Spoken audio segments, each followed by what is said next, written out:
เชิญติดตามรับฟังรายการสติมาปัญญาเกิดภ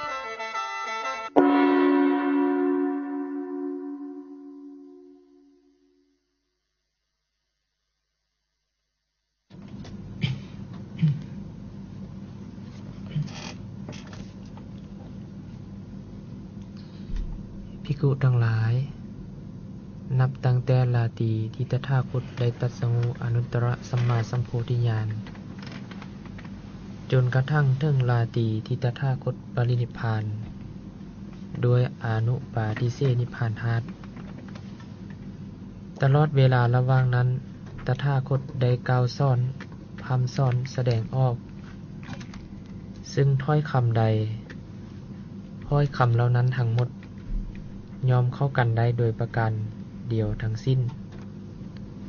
บ่แย้งกันเป็นประการอื่นเลยขอนอบน้อมแด่พระผู้มีพระภาคเจ้าผู้ไกลจากกิเลสผู้ตรัสรู้ชอบได้โดยพระองค์เองถึงพร้อมด้วยวิสาริจรณะเป็นผู้ไปแล้วด้วยดีขอนอบน้อมแด่พระธรรมที่พระศาสดาได้ตรัสไว้ดีแล้ว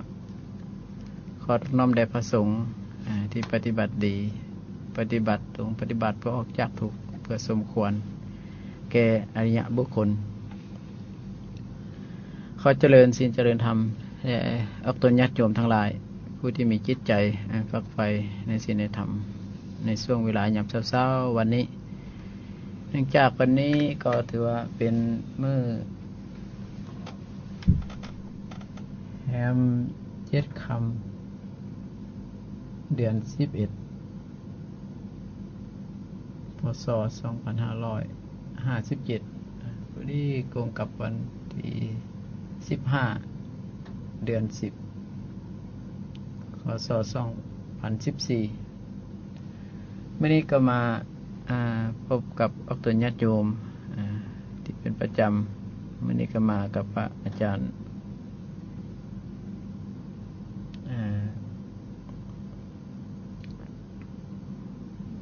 ทำการอยู่2 องค์เพื่อจะได้สนทนาที่เป็นหลักธรรมที่เป็นของพระสัมมาสัมพุทธเจ้านั่นเองฉะนั้นที่ว่าหลักธรรมวันนี้ก็สิได้เอามาเว้ามากล่าวที่เป็นหลักธรรมของพระสัมมาสัมพุทธเจ้าที่เพิ่นตรัสไว้ว่าดูก่อนภิกขุทั้งหลายเพิ่นว่าทรัพย์7 ประการนี้7 ประการนี้เป็นอันใดเพิ่นว่าคือทรัพย์นั่นคือ1เอิ้นว่าศรัทธา1เนาะศีล1แล้วก็หิริ1โอตตัปปะ1สุตตะ1จาคะ1แล้วก็ปัญญา1อันนี้เอิ้นว่าทรัพย์7 ประการสิ่งที่นำมาซึ่งความปลื้มใจนั่นเอง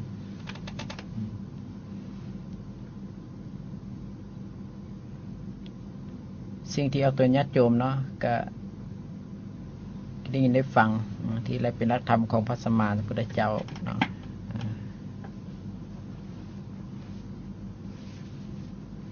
ที่พุทธองค์เพิ่นเว้าไว้ว่าศรัทธาศีลหิริโอตตัปปะพหุสัจจะจาคะปัญญาศรัทธาก็หมายถึงความเชื่ออะไรอย่างเนาะก็คือศีลก็คือหมายถึงความปกตินั่นเองหิริก็คือความละอายบาปโอตตัปปะแปลว่าย่านหรือว่ากลัวต่อบาปเนาะสุตตะก็คือว่าก็คือได้ยินได้ฟังจาคะก็คือความเสียสละนั่นเองปัญญาก็คือความรอบรู้พระเจ้าว่าดูก่อนภิกขุทั้งหลายพุทธองค์ว่าก็ทรัพย์คือศรัทธาเป็นอย่างใดดูก่อนภิกขุทั้งหลายอริยสาวกในธรรมวินัยนี้เป็นผู้มีศรัทธาคือเป็นว่าเชื่อพระปัญญาการตรัสรู้ของพระตถาคต เพราะเหตุอย่างนี้อย่างนี้พระผู้มีพระภาคเจ้าองค์นั้นเป็นพระอรหันต์เป็นผู้ไกลจากกิเลสตรัสรู้ชอบได้โดยพระองค์เอง เป็นผู้ถึงพร้อมด้วยวิชาและจรณะเป็นผู้ไปแล้วด้วยดี เป็นผู้รู้โลกอย่างแจ่มแจ้ง เป็นสารถีที่ฝึกคนที่ควรฝึกโดยไปยิ่งกว่าเป็นครูสอนของเทวดาและมนุษย์ทั้งหลาย เป็นผู้รู้ผู้ตื่นผู้เบิกบาน เป็นผู้จำแนกแจกธรรมสั่งสอนชาติเอิ้นว่าอันนี้เป็นผู้มีศรัทธา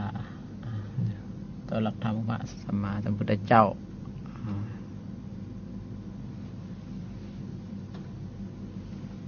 อันนี้ส่วนสิ้นเด้ที่พระศาสดาเพิ่นได้เบาเกี่ยวกับเนี่ยส่วนสิ้น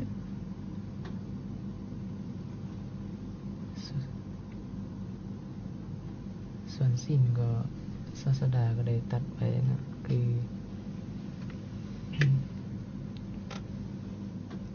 คือถ้าเป็นคฤหัสถ์ นั่นก็เพิ่นได้แนะนำให้รักษาศีล5นะก็คือการเว้นจากการฆ่าการลักการประพฤติผิดในกาม การตัวแล้วก็การดื่มน้ำเมานั่นเองอันนี้หมายถึงแต่ว่าอันนี้มัน พระองค์ประตัดไปเนาะเพิ่นว่าดูก่อนภิกขุทั้งหลายก็ทรัพย์คือศีลนั้นเป็นอย่างไรดูก่อนภิกขุทั้งหลายเพิ่นว่าอริยสาวกในธรรมวินัยนี้เพิ่นว่าเป็นผู้เว้นจากการฆ่าการลักการประพฤติผิดการตัวการดื่มของเมาเป็นที่ตั้งแห่งความประมาทนี้เอิ้นว่าทรัพย์คือศีลนะแล้วก็พระองค์ก็ได้ตัดไปต่ออีกว่าส่วนทรัพย์ที่คือฮิรินั่นคืออันใดดูก่อนภิกขุทั้งหลายก็ทรัพย์คือฮิรินั่นเป็นอย่างไรดูก่อนภิกขุทั้งหลายสาวกอริยสาวกในธรรมวินัยนี้เป็นผู้มีความละอายและละอายต่อกายทุจริตวาจีทุจริตมโนทุจริตละอายต่อการถูกต้องอกุศลธรรมอันเป็นลามกนี้เอิ้นว่าทรัพย์คือฮิริและพุทธองค์เพิ่นก็ได้ตัดต่อภิกขุทั้งหลายอีกว่าก็ทรัพย์คือโอตตัปปะเป็นอย่างไรภิกขุทั้งหลายอริยสาวกในธรรมวินัยนี้เป็นผู้มีความย่านกลัวหนึ่งเห็นว่ามีความย่านกลัวต่อกายทุจริตวาจีทุจริตมโนทุจริตย่านกลัวต่อการกระทำถูกต้องต่อการถูกต้องอกุศลธรรมอันเป็นละมกนี้เอิ้นว่าทรัพย์คือโอตตัปปะ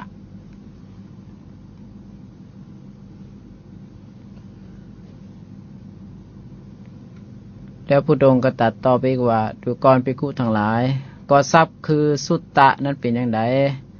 ดูก่อนภิกขุทั้งหลายอริยสาวกในธรรมวินัยนี้เป็น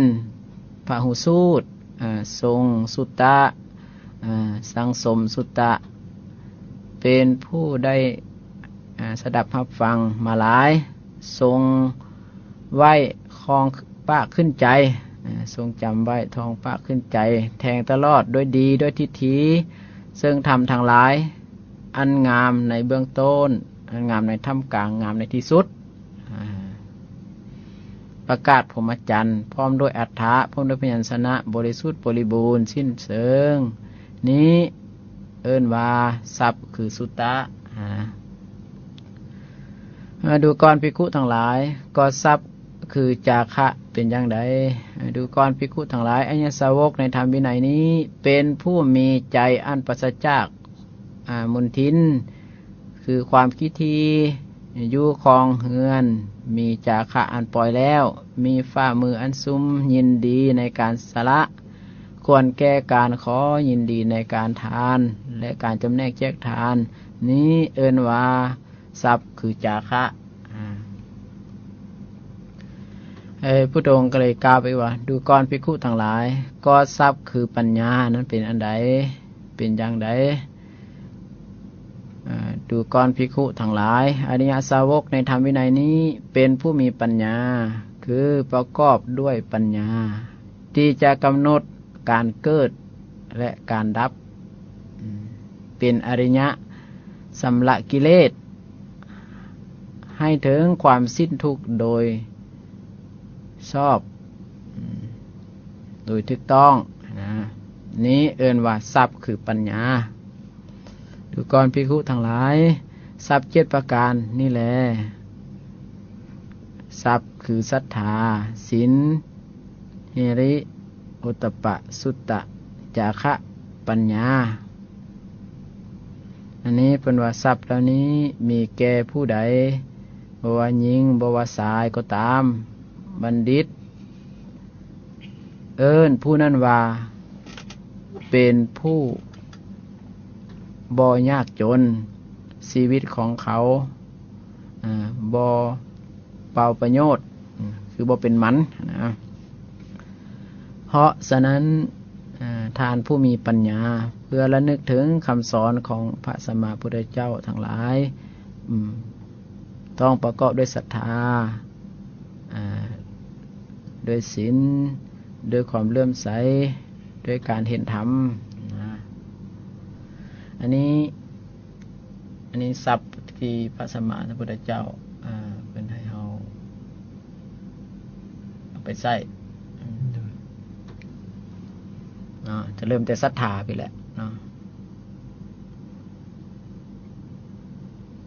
ก็จะได้สนทนากันอันไหนที่ว่าจะเป็นศรัทธาเนาะนับตั้งแต่ที่ได้อ่านหลักธรรมพุทธเจ้าแต่ทำอีกเพราะว่าคำเบ้าของพุทธองค์นั้นเป็นว่ามันสอดหักกันมันบ่ขัดแย้งกันเป็นไปโดยประการอื่นนะเหมือนกับน้ำกับน้ำนมที่เข้ากันได้เหมือนกับการเบิ่งด้วยสายตาที่ซุ่มซื่นที่มีความเมตตาแก่สัตว์ทั้งหลายอยู่นะสันพุทโธเป็นจังเล็งถึงการประพฤติการปฏิบัติเป็นสิ่งสำคัญอันถือเอิ้นว่าศรัทธาอย่างใดที่พระองค์เป็นว่าศรัทธา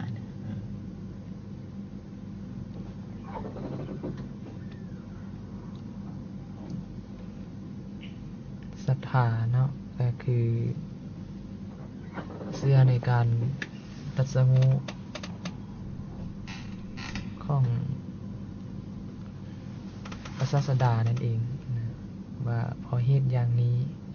พระผู้มีพระภาคเจ้าเป็นผู้ไกลจากกิเลสตรัสรู้ชอบได้โดยพระองค์เองเป็นผู้ถึงพร้อมด้วยวิชาและญาณนะเป็นผู้ไปแล้วโดยดีเป็นผู้รู้โลกอย่างแจ่มแจ้งเป็นครูของเทวดาและมนุษย์ทั้งหลายเป็นผู้รู้ผู้ตื่นผู้เบิกบานนะคือศรัทธาอันนี้ก็คือเชื่อในการตรัสรู้ของพระศาสดานั่นเองศรัทธาอย่างที่สองก็คือเชื่อในการพระธรรมที่เพิ่นได้ตรัสไว้เป็นอากาลิโกถูกต้องตรงจริงบ่จำกัดการเวลาบ่ว่าจะเป็นอดีตปัจจุบันอนาคตก็จะถูกต้องทีนี้มันนึกถูกต้องอย่างใดก็คือให้เราทดสอบได้โดยตนเองเลยนะเป็นปัจจตังเบติตโพวินโยผู้ฮู้ก็ฮู้ได้เฉพาะตนแล้วก็อันนี้คือเป็นศรัทธาแล้วก็เชื่อในทรงสาวกคือ ผู้ปฏิบัติตามคำสอนของศาสดานั่นเองว่ามีผู้ที่ศึกษาแล้วก็ปฏิบัติแล้วนำเอาคำสั่งสอนที่เป็นคำของศาสดานั้นมาจำแนกมาบอกมากล่าวมาเปิดเผยก็คืออันนี้คือที่เป็นศรัทธาหรือว่าอีกอย่างหนึ่งก็คือยังลงมั่นในพระพุทธพระธรรมพระสงฆ์นั่นเองอันนี้ก็คือถ้าว่าเกี่ยวกับศรัทธาในพุทธองค์เพิ่นจังให้เรามีศรัทธาต่อพระพุทธเจ้าเลยศรัทธาต่อพระธรรมที่พระศาสดาได้ตรัสไว้ดีแล้วก็ศรัทธาต่อพระสงฆ์ที่เป็นอริยบุคคลเป็นแต่สงฆ์สาวกของเพิ่นเป็นผู้ปฏิบัติดีปฏิบัติตรงปฏิบัติเพื่อออกจากทุกข์ปฏิบัติเพื่อสมควรแก่อริยบุคคลอันเรียกว่าเป็นบุคคลที่สักการะหรือเป็นคนที่ควรบูชาเพราะเป็นเนื้อนาบุญของโลกบ่มีนาบุญใดอื่นยิ่งกว่านับว่าศรัทธาแล้วมันต้องมันเล็งถึงพระสัมมาสัมพุทธเจ้าไปศรัทธาพี่สร้างไปศรัทธา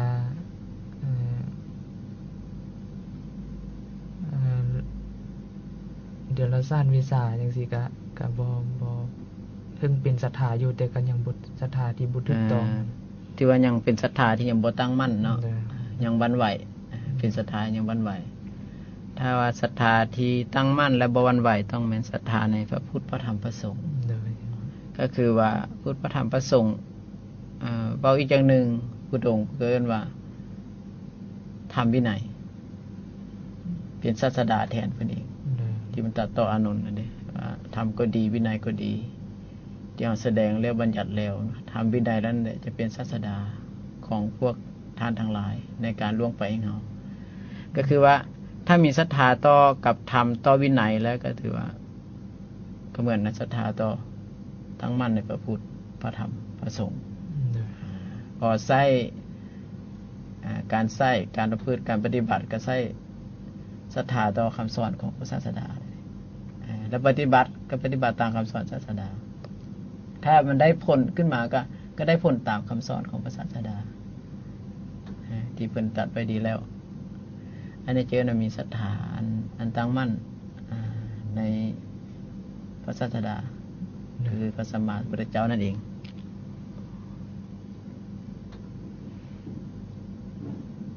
ถ้าเราศรัทธาอย่างอื่นก็พอได้บ่ศรัทธาอย่างอื่นก็คือศรัทธา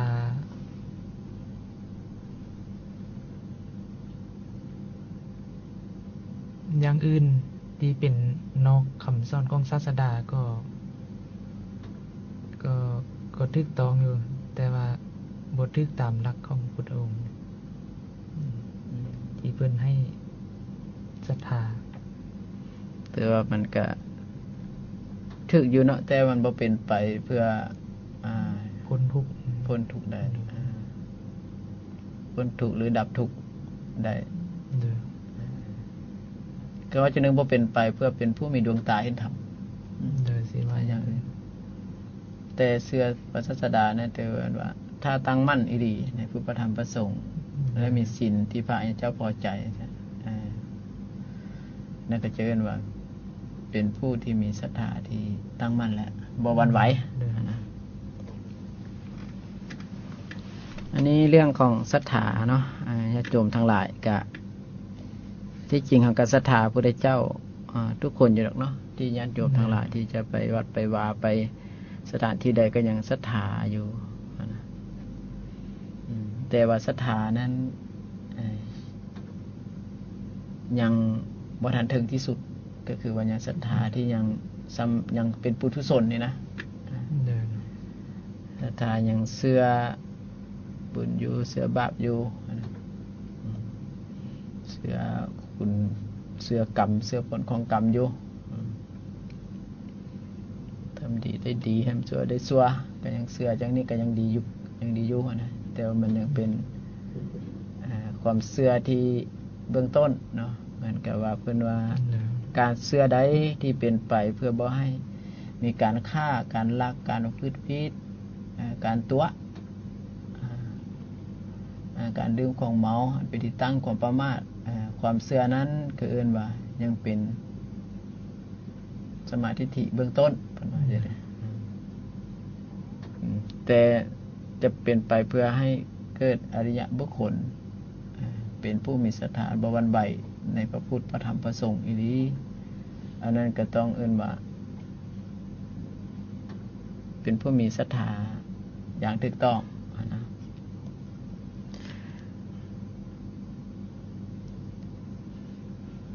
เมื่อมีศรัทธาถูกต้องแล้วผู้ตรงก็แล้วมีอย่างทรัพย์ที่สองก็คือไว้เฮามันนั้นมีศีลผู้ตรงให้เฮานั้นมีศีลคือศีลนี่ก็คือเว้นจากการฆ่าการลักการประพฤติผิดการตัวการดื่มของเมามันเป็นที่ตั้งแห่งความประมาทสามศีลห้าก็คือคารวะสามศีลอุโปก็คือผู้นุ่งขาวห่มขาวศีลแปดผู้ศีลสิบหรือศีลปฏิโมกข์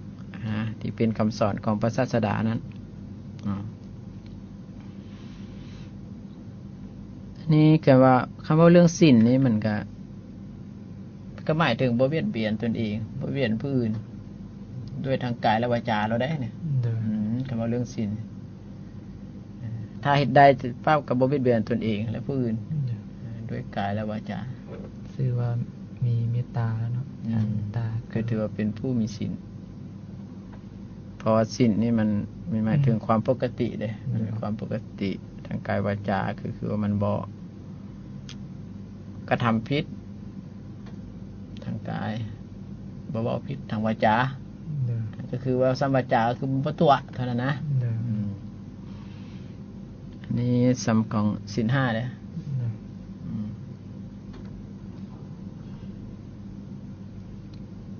ถ้าดีที่สูงสุดขึ้นไปอีกก็เป็นศีลเป็นสัมมาวาจาแห่งดีแล้วก็มีสัมมากัมมันตะสัมมาอาชีวะซึ่งก็แห่งดีเป็นศีลอันที่ว่าเป็นไปเพื่อเฮ็ดให้อริยบุคคลเกิดขึ้นได้อันนั้นศีล5ซื่อๆนี่หยังได้ต้องตั้งมั่นในพระธรรมประสงค์เด้มันจังคอยเอิ้นว่าสัมมาวาจาจังสิจะบ่ถึงสมบูรณ์ทั้งเบิดมันก็สมบูรณ์เอิ้นว่าซ้ำที่เป็นไปเพื่อศีล5ก็ซ้ำว่ามันบ่ตัวได้เท่านั้นนะอันนี้ก็เลยสนทนากันตามหลักธรรมของพุทธองค์เพื่อจะได้ใช้ธรรมพุทธองค์มาตอบในคำของพระองค์เองที่มีอยู่แล้วนะเพื่อให้เฮานั้นเข้าใจแล้วก็มั่นใจว่าศัพท์เนี่ยโอ้ศีลนี่ก็เป็นศัพท์ได้เนาะศรัทธาก็ยังเป็นศัพท์ได้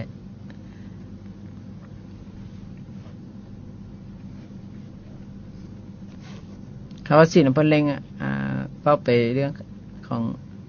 เบิ่งแล้วก็เป็นศีล5เป็นพื้นฐานทั่วไปทั้งเบิดนะสำหรับที่ว่า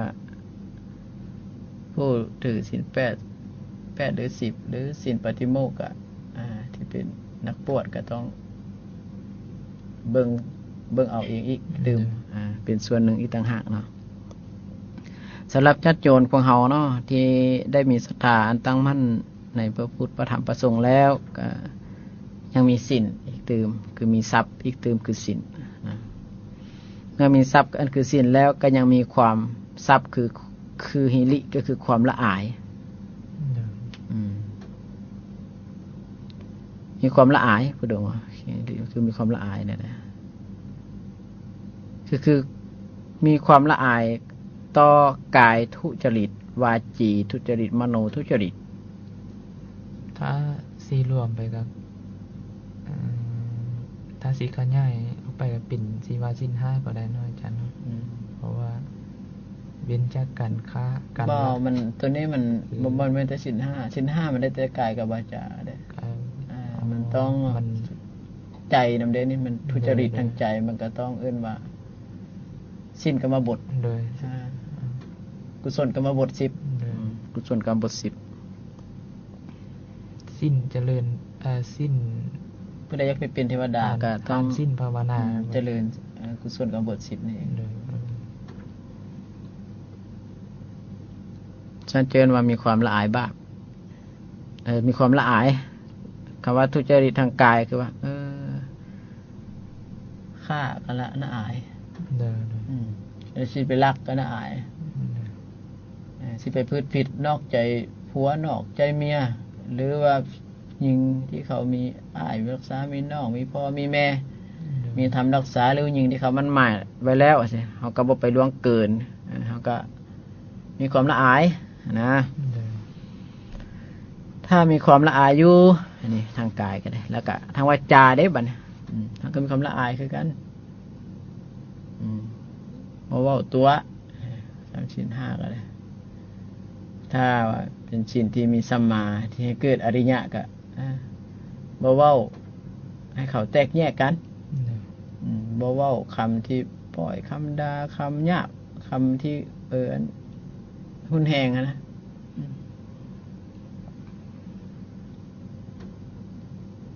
หรือก็บ่เว้าคำที่บ่เป็นประโยชน์นะน่าอายต่ออันนี้นะทางวาจีทุจริตก็ได้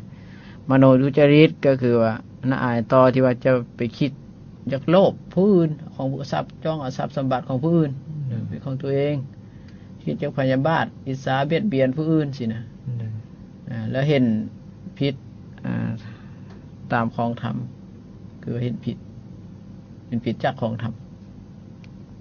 ก็เชิงหนึ่งอันนี้ก็เอิ้นว่าก็ต้องมีความละอายสิอันนี้ก็เป็นทรัพย์อันหนึ่งได้ถ้าสิเฮ็ดจังซี่ก็มันละอาย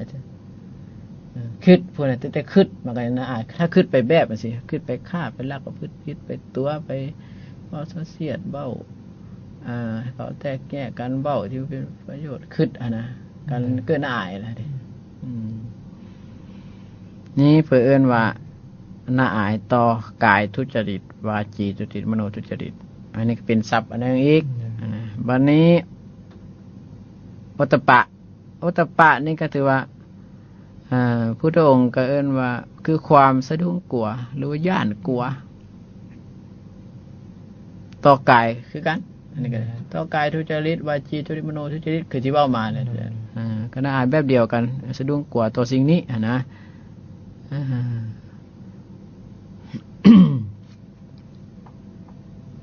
น่าอายต่ออกุศลอันที่เป็นของต่ำที่เกิดเหตุให้เราไปทางที่ต่ำนั่นแหละว่าอย่างหนึ่งก็นะอันนี้ก็คือทรัพย์ก็คือโอตปะญาติโยมทั้งหลาย เมื่อเรามีทรัพย์คือโอตปะแล้วบัดนี้เราก็รู้จักแล้วต้องมีความละอายต่อมาพุทธองค์ก็ว่าเรามีทรัพย์นั่นคือสุตตะเด้สุตตะนั่นก็คือว่าคือเป็นพหูสูตรสินะทรงสุตตะสังสมสุตตะหรือได้ยินได้ฟังหลายแล้วก็มันทรงจำทองขึ้นใจไว้เนาะแล้วก็แทงตลอดด้วยดีด้วยทิฏฐิความเห็นให้งามเบื้องต้นท่ามกลางที่สุดเบื้องปลายประกาศพรหมจรรย์พร้อมด้วยอัฏฐะพร้อมด้วยพยัญชนะบริสุทธิ์บริบูรณ์สิ้นเชิงอันนี้คือสุตตะเด้ก็คือว่าสุตตะนี่ก็ต้องได้ใช้ธรรมของตถาคตเด้ก็คือเรื่องเก่าทรงจำในคำของตถาคตทรงจำในธรรมของตถาคตนะเพียงแต่บทหนึ่งสิมันก็ยังเป็นประโยชน์เกื้อกูลแก่ส่วนทั้งหลายสิ้นกาลนานหรือต้องจำได้บทหนึ่งสินะก็ยังเป็นไปเพื่อได้สวรรค์พอได้มันธรรมดาเมื่อเขาจะทำการละเขาแล้วนึกถึงธรรมนั้นได้อยู่นี่ถือว่าก็ยังไปสุคติไปที่ดีอยู่นะแจ้งแต่ว่าเพื่อจะให้ใส่สุตตะคือคำของตถาคตเนาะที่พระศาสดาที่สาวกทั้งหลายได้เอามาถ่ายทอดบอกสอน บ่ว่าภิกขุก็ดีภิกขุณีอุบาสกอุบาสิกาได้เอามาเว้าสู่กันฟังมาสนทนากันในธรรมของตถาคตว่ามันเป็นจังไดมันมีแบบใดๆมันมีแนวใดๆเป็นประโยชน์อันใดหรือบ่เป็นประโยชน์อันใดสินะตัวนี้มันก็สิเป็นประโยชน์ถือว่าเป็นบริษัทที่เลิศ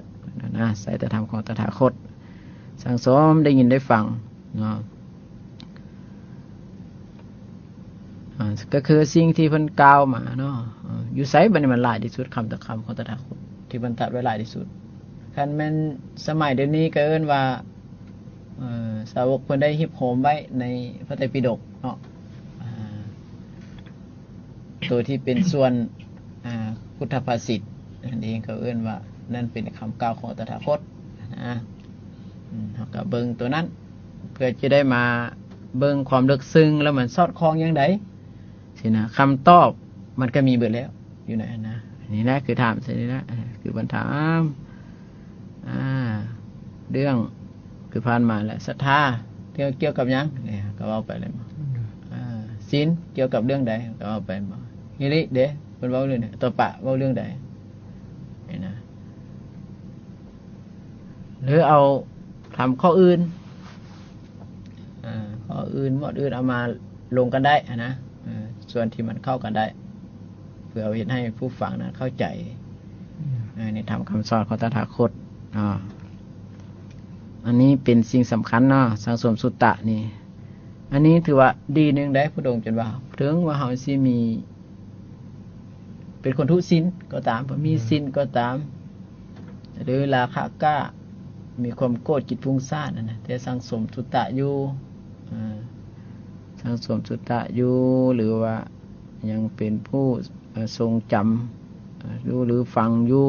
ของปากขึ้นใจอยู่แทนตลอดดีที่ก็เห็นอันอยู่นะอันนี้จนว่ามีแต่ไปแต่ทางความเจริญบ่ไปทางเสื่อมได้พระองค์จะว่าจังซี่นะสั้นแต่ว่าเป็นอย่างจึงว่าใช้ธรรมของตถาคตเพราะว่าคำของพระองค์มันเป็นคำเว้าที่ลึกซึ้งเด้คำเดียวอยู่นะถ้าเห็นได้มันลึกซึ้งลึกซึ้งไปนะเห็นให้ความเข้าใจของเรานี่เหมือนกับว่าเปิดของที่ปิดง่ายของที่คว่ำนะเพราะว่าคำของพระองค์นี้ก่อนสิเว้าคำใดนี่เพิ่นตั้งสมาธินิมิตไว้ในภายในโดยแท้เพื่อทำให้จิตเป็นเอกอยู่จังซี่เมื่อคนเขาว่าพระองค์นี่เป็นเฮ็ดจังซี่มาตลอดสั้นคำเว้าของเพิ่นจังบ่ผิดพลาด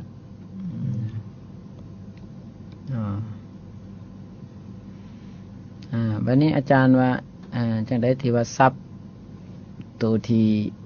ต่อมาก็คือว่าจาคะนี่นะทรัพย์คือจาคะนะ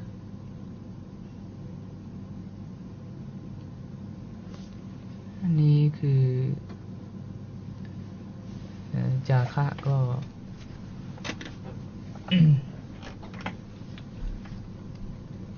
ก็มีหลายระดับเนาะในคำว่าจาคะก็ได้นะก็ว่าจาคะตามหลักคำสอนของพระศาสดาแล้ว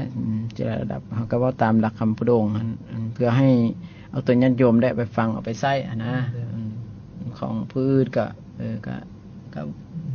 เป็นเรื่องของผู้อื่นอยู่แล้วนะถึงกับผู้อื่นเขาก็มีการให้การเสียสละอยู่แล้วนะแต่ว่าสละแบบของพระศาสดานั้นอย่างใดนะพยายามกล่าวของพระองค์ของเขาอย่างนั้นนะคือการมาให้อำมาตย์ที่นำคำสอนของศาสดามาบอกมากล่าวมาเปิดเผยมาจำแนกแยกแจงอันนี้ก็เป็นจาคะระดับหนึ่งตัวนี้ก็เป็นจะในชุดหนึ่งเพิ่นก็เว้าคือกันว่าจาคะนี่ก็คือว่าก็คือปราศจากความมนทินก็คือความขี้ที่ความขี้ที่นะถึงอยู่ของเฮือนอยู่ก็มีจาคะอันปล่อยอยู่ยังมีฝ่ามือซุ่มอยู่ยังเป็นความสละอยู่ควรแก้การขอยินดีการให้ทานการจำแนกแจกทานอยู่อันนี้เจริญทรัพย์คือจาคะนะบอกว่าแจกทานแต่บอกว่าตั้งแต่ว่าให้แต่พระได้พุทโธก็บอกว่าจะให้แต่พระดอกเพิ่นจะว่าก็ให้ทั้งเบิดแหละที่ว่าสิ่งที่เรามีได้สมัยจาคะนี่มันรวมทางวัตถุด้วยแล้วก็รวมทาง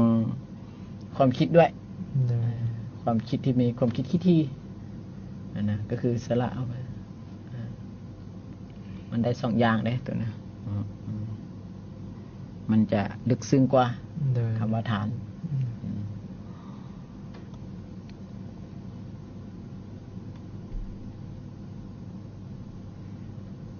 เป็นหยังเปิดจังเอิ้นว่าผู้ครองเหือนเป็นจะขาอันปล่อยแล้วฝ่ามือซุ่มยินดีการสละวันแก่การขอการจะแนกแจกฐานก็หมายแจกฐานนี้ เมื่อว่าตั้งแต่วัตถุเด้ธรรมะก็แม่นเด้เพิ่นว่า มัน การใ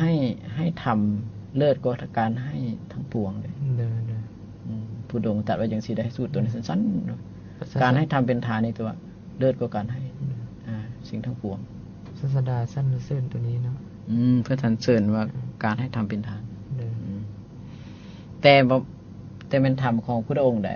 โดย เพราะว่าคำว่าเรื่องศรัทธาความเชื่อนี้พระองค์นี้เพิ่นให้เชื่ออย่างเดียวนะแต่ว่าถ้าว่าของปริภาสบเราอื่นของบัณฑิตของนักปราชญ์ของสาวกที่ดุลหลังที่เกิดขึ้นมาเนี่ยที่คิดเองแต่งเองอย่างเองนี้ตัวนี้แท้เพิ่นใช้กลามาสูตรเลยมาเป็นข้อที่ว่าจำแนกแจกว่าอันใดควรหรือบ่ควรถ้าว่าจะเชื่อของเขาต้อง1บ่เกิดการฆ่าบ่เกิดการลักบ่เกิดการประพฤติผิดบ่เกิดการตัว4ข้อเนี่ย โดย คำเบ้าเขาก็เสือได้ใส่ได้นะแต่ว่าถ้าจะเป็นไปเพื่อระยะบุคคลแล้วต้องคำตถาคตอย่างเดียว โดย อย่างสิ่งใดเขาก็ต้องเบิ่งความถูกต้องเด้บ่แม่นว่าเว้าเข้าข้างผู้ใดบ่ได้แม่นเด้เพราะหลักธรรมเพิ่นก็จะบอกจังซี่นะคันจะเชื่อผู้อื่นนั้นต้องเชื่อแบบบ่เป็นไปเพื่อฆ่าเพื่อลักเพื่อผิดเพื่อตัวใน4ข้อนี่เชื่อได้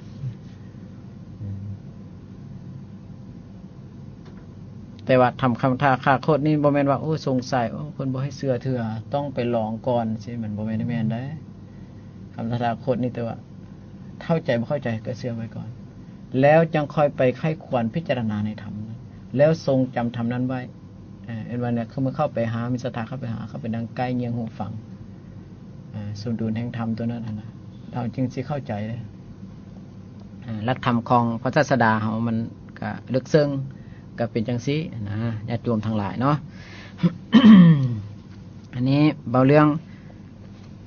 จาคะเนาะก็เป็นศัพท์คือกันเด้อญาติโยมเด้อจาคะนะเป็นศัพท์เหมือนกันนี่นะก็คือกับคือกับเฮาทำบุญน้อยๆก็ยังปีนะบ่ต้องว่าใส่บาตรสินะใส่แต่ข้าวก็ยังได้ถ้าบ่มีซื้อใส่อาหารที่จริงเพิ่นไปขอข้าวกับอาหารน่ะไม่บอกเขาต้มบอกเขาเนาะก็นั่นก็แล้วแต่จะมีนะหลักพุทธองค์เพิ่นจะใส่แบบนี้นะ แต่จาคะอันนี้ก็เป็นพื้นฐานเนาะอาจารย์เนาะตัวนี้ ก็บอกว่าแต่ว่าพื้นฐานนะมันก็จะใส่ได้ทางเบิดได้สร้างนามวัตถุแล้วก็ได้ใส่ทางจิตใจที่มีมลทินความคิดที่มีมลทินที่เศร้าหมองนะนี่นะความคิดได้เห็นไหมจิตเศร้าหมองจิตเศร้าหมองเป็นอันนั้นญาติโยมทั้งหลายก็ได้ต่อไปก็คือพระองค์ก็ว่าเกี่ยวกับเรื่องปัญญาวันนี้เนาะปัญญาก็คือเป็นทรัพย์คือกันได้ปัญญานี่ก็ได้ปัญญานี่ถือว่าต้องรู้ว่าการเกิดการดับอันเป็นอริยะผู้ใดน่าสนใจนะ ง่ายเป็นเบาอย่างนั้นนะตัวนี้เพื่อสำลักกิเลสอีกด้วยให้ถึงความสิ้นทุกข์โดยถูกต้องคุณนะอันนี้คือทรัพย์คือเอื้อนว่าปัญญาผู้ใดเป็นธรรมดาได้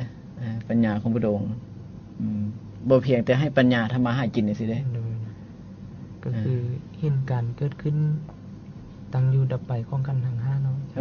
เห็นการเกิดขึ้นตั้งอยู่ดับไปของกันทั้ง5นั่นเองนั่นคือเห็นอนิจจังทุกขังอนัตตาเห็นว่านั่นบ่แม่นเฮาของเฮาตัวตนของเฮานั่นบ่ควรเข้าไปยึดมั่นถือมั่นว่าเป็นตัวของเฮาเพราะขันธ์5เป็นของนักคนว่าเด้ผู้วางขันธ์5ได้แล้วคือมันก็เบานะอันนี้เจอว่าเป็นผู้มีศรัทธาเนาะ มีศรัทธามีศีลมีเฮริมีโอตตัปปะมีสุตตะมีจาคะปัญญาอันนี้ถือว่าเป็นทรัพย์ซึ่งนำมาซึ่งความปลื้มใจได้ทรัพย์อันนี้ทรัพย์อันนี้ถือว่าไพ่มีแล้วก็ถือว่าชีวิตของผู้นั้นนะมันบ่เป็นมันมีสำใดก็ใส่เอาสำนั้นแหละญาติโยมทั้งหลายเอ้ยเนาะเพื่อว่าเขาเกิดขึ้นมาเนี่ยมนุษย์นี่แล้วก็พยายามให้มีอันที่เพิ่งแด่เนาะเป็นมามีตนที่เพิ่งมีตนเป็นประทีปมีธรรมเป็นที่เพิ่งมีธรรมเป็นประทีปเนี่ยบ่เอาสิ่งอื่นเป็นที่เพิ่งในการเป็นอยู่นะก็คือไม่ยั้งเป็นที่เพิ่งก็คือนี่แหละเป็นผู้เห็นกายในกายอยู่นี่เป็นที่พึ่งเลยเด้เห็นเวทนาในเวทนาเห็นจิตในจิตเห็นธรรมในธรรมสิก็เป็นว่าเป็นที่พึ่งแล้วโอ้ยเหมือนสร้างกุศลหลายอย่างแหละญาติโยมทั้งหลายเนาะอันนี้แต่ว่าเป็นกองกุศลแท้จริงเนาะได้ทรัพย์มาก็เบิ่งเหตุปัจจัยก็ให้ควรจะมีศรัทธานี่มีอย่างไรเนาะผู้ดงก็ว่าอันหนึ่ง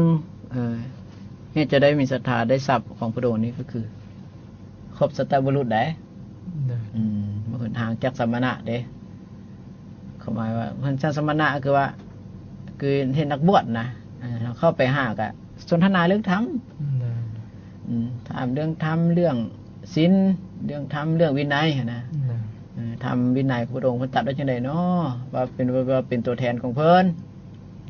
ของพระองค์แล้วไม่อย่างแด้สิคารวะนี่เด้สิมีจังได้ขน้อยขน้อยคือทุกข์คือจนแท้คือทุกข์แท้เรื่องนั้นเรื่องนี้ขน้อยคาดทำอะไรเนาะจะได้เอาทำไปปฏิบัติเด้แต่ส่วนหลายหาในสมืนบ่แม่นเด้ไปวัดก็พอแต่ว่าไปทำแต่แนวจะเสียเงินตื้มนะอันดีบ่ขน้อยนะนี่แต่ให้แต่ยาคูฟันดีนะมันฟันดีมันเอียงไปทำมันดีแบบใดส่วนหลายสิมันถามเรื่องเลขเรื่องหวยเลยเนาะเพราะมักแท้ๆตัวเนี้ยผู้ใดก็มักนะบางทีพระก็มักตัวกันได้เอาเรื่องนี้โอ้มักนะก็ควรถามเรื่องอื่นนำเพิ่นแด้เดี๋ยวโอ้ยเห็นได้ขน้อยโอ้ยสันถามพุทธองค์นี่มีอย่างแด้เหมือนแก่ทุกข์ทางใจนี่อันใดมีทรัพย์อันใดบ่เนี่ยทรัพย์ภายนอกก็ยังได้หาจังซี่ทรัพย์ภายในเด้คนที่ว่ามีทุกข์มีปัญหาก็ย้อนขาดทรัพย์ภายในนี่แหละทรัพย์ก็คือว่ามีจักบ่มีศรัทธามีศีลบ่มีหิริบ่มีตปะบ่มีสุตตะบ่มีจาคะปัญญานี่นะนี่มันก็คาดไปสินะมีทรัพย์ภายนอกหลายก็ยังวุ่นวายได้พอทรัพย์ภายในนี่มันคือว่ามันเฮ็ดให้ห่มเย็นเด้บ่ต่างคือว่าผู้เจริญอาปานสติสิอันนี้เป็นสุขวิหารสุขเย็นสุขสงบแต่ตถาคตที่จำพรรษาในไตรมาสนะมันก็ยังอยู่วิหารธรรมอันนี้อานาปานสติคือสุขเย็นสุขสงบนะทั้งเพิ่นสิ้นเบิดละอาสวะแต่เพิ่นยังอยู่เป็นสุขเด้พอกายมันก็บ่ลำบากหลายมันจะบ่ไปอยู่เวทนาที่เป็นทุกข์หลายนะมันก็อยู่สุขวิหารธรรมเห็นบ่ตั้งแต่เพิ่นนอนมันก็ยังเข้าฌานที่4พระองค์ตถาคตวิหารแต่เฮาได้พระองค์มันก็ว่าถึงบ่เข้าถึงนั้นได้ก็นอนคือเพื่อละอภิสารโทมนัสคือความยินดียินให้ก่อนจะนอนตั้งสติสิทุกครั้งอยู่กับลมหายใจเข้าหายใจออกสิโอ้ยพระองค์ว่านั้นคือเป็นผู้มีกุศลเกิดขึ้นแล้วนอนไปก็หลับเป็นสุขตื่นเป็นสุขแหละนอนบ่ฝันหายเป็นที่หักของพวกมนุษย์อมนุษย์เทพปุญญาตารักษาไฟก็ดีสัตตายาพิษก็ดีบ่ต้องบุคคลนั้นเด้สินหน้ากับฟองใสบ่หลงในทางการกาละนะถึงบ่บรรลุคุณวิเศษก็ยังไปเกิดเป็นพรหมโลกท่านเจว่าทำพระองค์นะน้อยก็มีประโยชน์ทรัพย์ตัวนี้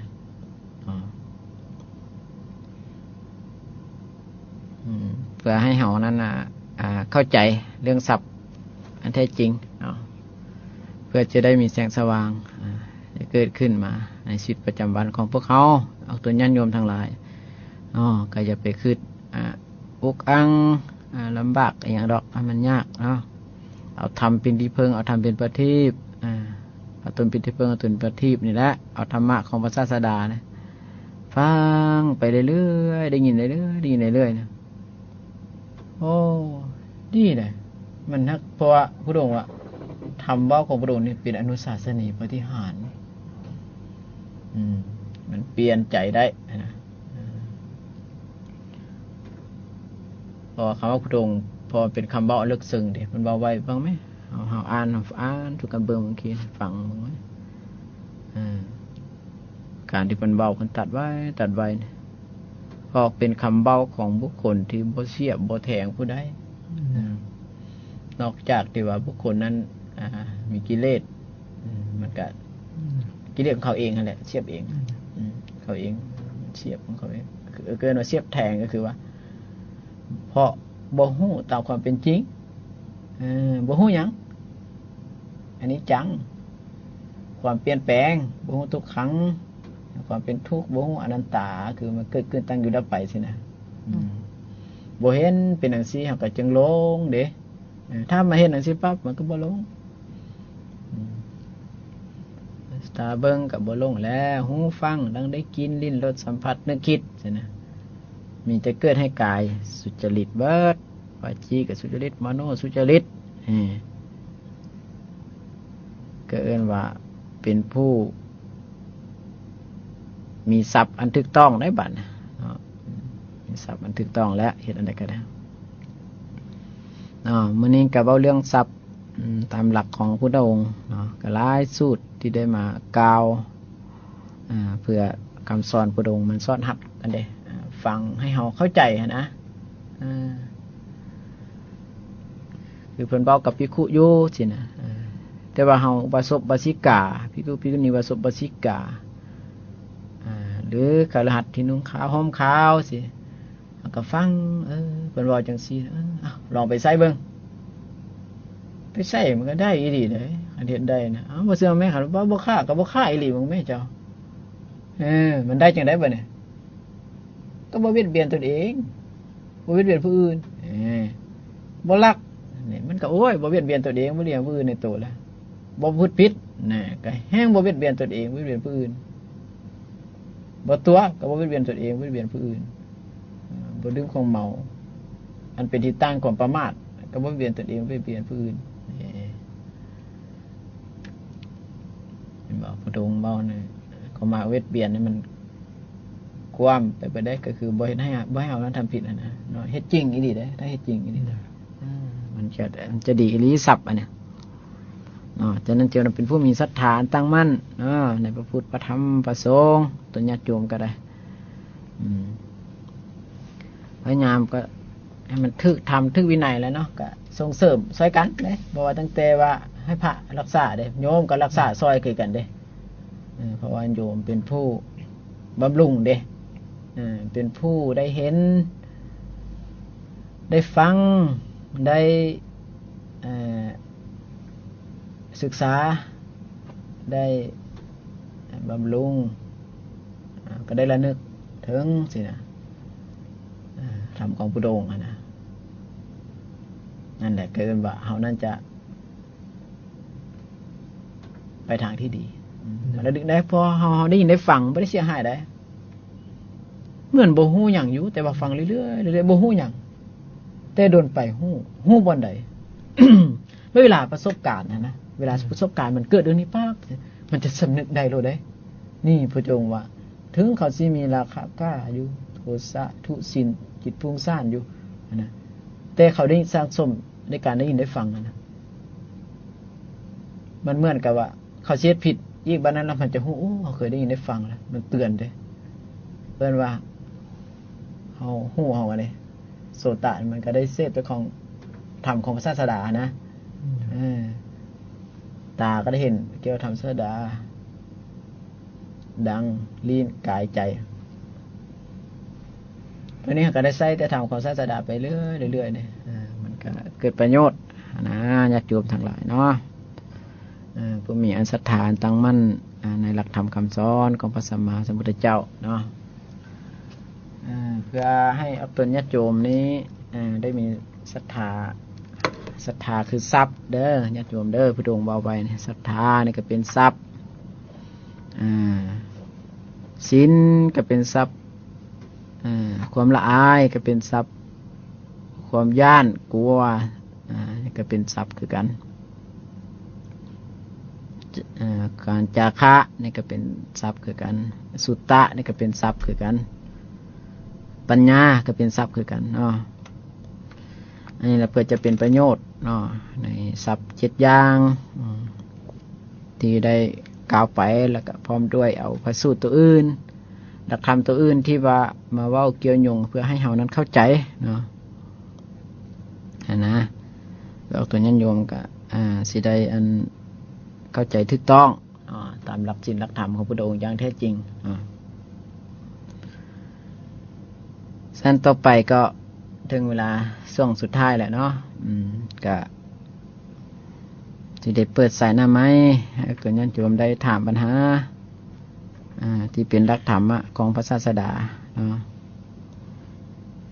เพื่อจะให้เขาเข้าใจตื้มบาพุทธองค์เพันเว้าจังซี่แล้วนะเอาไปฟังตั้งใจฟังมั้งไหมครับพระพุทธองค์พอฟังซึ่งก็เข้าถึงธรรมได้เด้เว้าสุพื้นฟังก็เข้าถึงธรรมได้แล้วก็สาธยายธรรมเป็นคำพุทธองค์ก็ถึงธรรมได้หรือสนทนาธรรมก็ถึงธรรมได้แสดงธรรมแล้วก็แสดง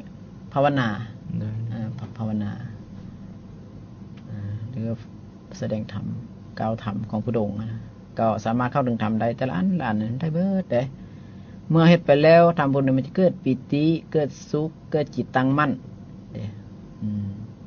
แต่ถ้าเห็นการเกิดดับด้วยปัญญาอีกเนี่ยทุกพ้นได้เลยก็บ่ได้ยากได้แหละเนาะทำพระองค์เพิ่นก็บอกโตง่ายๆก็มีนะตัวเข้าใจตัวใดมันง่ายอยู่แล้วทำพระองค์นะก็เอาตัวง่ายๆใส่ก่อนนี่ยากก็บ่ใส่ง่ายก็บ่เอาคือในศรัทธาของเฮานั้นก็ยังวันไหวต่อหลักธรรมคำสอนของพระศาสดาของเฮาเองอยู่นะเนาะหรือที่ผู้ใดที่บ่เคยได้ยินได้ฟังก็เอาไปใช้ได้กันเนาะเพราะว่าคำสอนของพระศาสดานี่มีประโยชน์เกื้อกูลแก่โลกผู้ใดเพราะว่ามนุษย์และเทวดาเนาะที่ว่าเกิดขึ้นมาในโลกอันนี้คือเป็นมนุษย์ไปแล้วคนถ้าเอาไปใช้ก็ได้นะถ้าเอาไปปฏิบัติก็ได้เนาะถ้าว่าอักตัวญาติโยมถ้าสนใจถ้าข้องใจตัวใดก็โทรมาถามตืมอีกก็ได้เนาะเพื่อจะได้มีทรัพย์คืออริยทรัพย์นั่นเองคือทรัพย์คือศรัทธาศีลหิริโอตตัปปะสุตตะจาคะปัญญานั่นเอง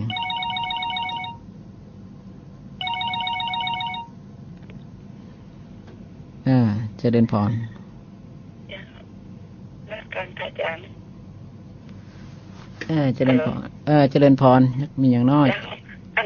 นักการอาจารย์น้อยคนน้อมถามพระอาจารย์น้อยยังพวกเขาใจอันก็จะนักว่าอันผีควรกับอันจิตวิญญาณทั้งนั้นอันเดียวกันนะตัวนี้บ่แล้วอันมันสมมติว่าอันนั้นอันนั้นเขายังเสือถืออันนั้นเป็นไข่ก็เป็นอะไรแล้วเขานักกวนผีของผีกวนอันนั้นมันถือบ่หรือว่าบ่ถือนักน้อยให้อาจารย์อธิบายให้หน่อยอาจารย์ตัวนี้ก็เข้าใจตัวนี้มันเป็นความเชื่อถือที่เคยเชื่อถือกันมานะว่าผีขวนว่าผีอันนั้นเฮ็ดให้เจ็บให้ป่วยให้ไข้อันนี้เป็นความเชื่อถือของแต่ละคนที่เคยเชื่อถือกันมาเด้แต่ก่อนก็เชื่อผีเชื่อสร้างกันมาพออันมีอันที่เพิ่งนะผีพ่อพี่แม่เป็นที่เพิ่งมาบางคนก็เชื่อมาเลยตลอดนะหรือเขาจะเปลี่ยนก็ได้นะเปลี่ยนก็ถือว่าตามหลักเอาตามหลักพระองค์นี่ก็ถือว่า ก็คือพยายามอยู่ในศีลนั่นแหละถ้าอยู่ในศีลของเราแล้วมันเจริญภาวนาแล้วนะสิ่งเหล่านี้ก็บ่มีปัญหาใดที่จะเกิดขึ้นได้สำหรับบุคคลนั้นเด้เพราะว่ามันเจริญภาวนาเด้มันเจริญภาวนาอยู่กับมีจิตอยู่กับกายเฮ็ดเรื่อยๆอยู่อานาปานสติสิมันเจริญเรื่อยๆหรือว่ามันสาธยายธรรมของพุทธองค์เพื่อเกิดปิติเกิดสุขจิตตั้งมั่นหรือมันสนทนาธรรมของพุทธองค์เพื่อเกิดปิติเกิดสุขจิตตั้งมั่นสินะหรือมันกล่าวธรรมพุทธองค์ให้อยู่จังซี่ก็ถือว่าถูกแล้วได้อันนี้มันความเชื่อเนาะเอาตัวนี้อยู่มันก็มีอยู่ซะแหละเพราะความเชื่ออันนี้มันก็มีอยู่นะถ้าเฮาอยากเชื่ออย่างแบบพุทธหลักธรรมคำสอนพุทธองค์ก็เอาไปใช้โลดก็เป็นอย่างเนาะตัวนั้นเฮาก็ถือเป็นธรรมดาถ้าอยู่กับจุดตัวนี้แล้วก็ตัวนั้นก็บ่มีปัญหาใดแก้เฮาเองได้นะมันแก้ไขได้นะเพราะว่าพระองค์นั้นเพิ่นหลักธรรมเพิ่นมันเมตตาเด้แก่สัตว์ทั้งหลายเด้บ่มีที่สุดบ่มีประมาณเบื้องบนเบื้องต่ำเบื้องขวางตลอดโลกทั้งปวงที่มีอยู่เด้บ่แม่นว่าผู้ใดผู้หนึ่งนะเพราะว่าเพื่อความแผ่เมตตาของพระองค์นี่ก็คือว่าเป็นผู้ปราศจากอกุศลเด้ปราศจากนิวรณ์ปราศจากบาปเด้มีความละอายต่อบาปยันบาปเด้เป็นอันนี้เนาะตัวญาติโยมเพราะอันนี้มันเป็นธรรมดาดอกเด้อความเชื่อเฮาเคยเชื่อถือมามันก็มีแต่สิ่งที่ดีก็คือว่าให้มีศรัทธาต่อคำสอนของพระองค์แล้วก็สิเห็นถูกต้องนะมีศีล5ก็ถือปลอดภัยแล้วได้บ่เบียดเบียนตนเองบ่เบียดเบียนผู้อื่นน่ะเมื่อเฮาบ่เบียดเบียนตัวเองแล้วก็บ่เบียดเบียนผู้อื่นแล้ว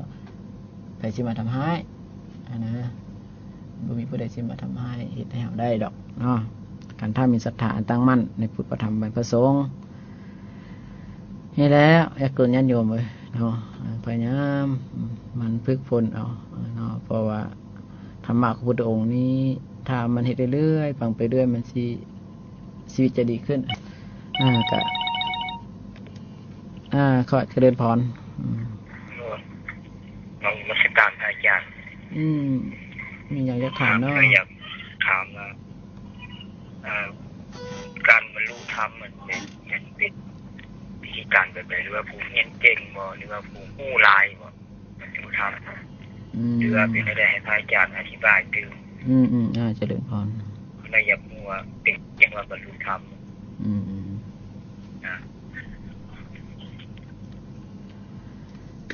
การคำว่าเรื่องบรรลุธรรมนี้พุทธองค์ใช้กับว่าตั้งแต่สกิทาคามีแล้วก็อนาคาอรหันต์แต่ใช้กับว่าโสดาบันนี่คือเป็นผู้มีดวงตาเห็นธรรมนะแต่ผู้ใดจะเอิ้นว่าเข้าถึงผู้มีดวงตาเห็นธรรมก็คือเป็นผู้เห็นอริยสัจสี่นั่นเองคือว่าเห็นทุกข์เห็นเหตุก็ดูเป็นความดับเป็นทางออกนะเพราะว่าถ้าว่าเฮาเพิ่นได้ยินหรือได้ยินผู้อื่นกล่าวคำนี้นะอริยสัจสี่นะเฮาฟังแล้วเข้าใจได้นะก็ได้มีดวงตาเห็นธรรมหรือว่าเฮากล่าวเองหรือเฮาคิดเองหรือเฮาสนทนากันแล้วลึกซึ้งในคำเว้าของพระศาสดานั้นสามารถเป็นผู้เข้าถึงดวงตาเห็นธรรมหรือบรรลุธรรมได้เลยเป็นสิได้ถ้ามันคำเว้าของพุทธองค์นะมันต่างกันอย่างซี่บ่แม่นว่าไอ้สัตว์สี่ถึงว่าสิไล่ไปละเอียดแต่บ่ได้เข้าใจมันก็ยังบ่ได้เพราะว่าการ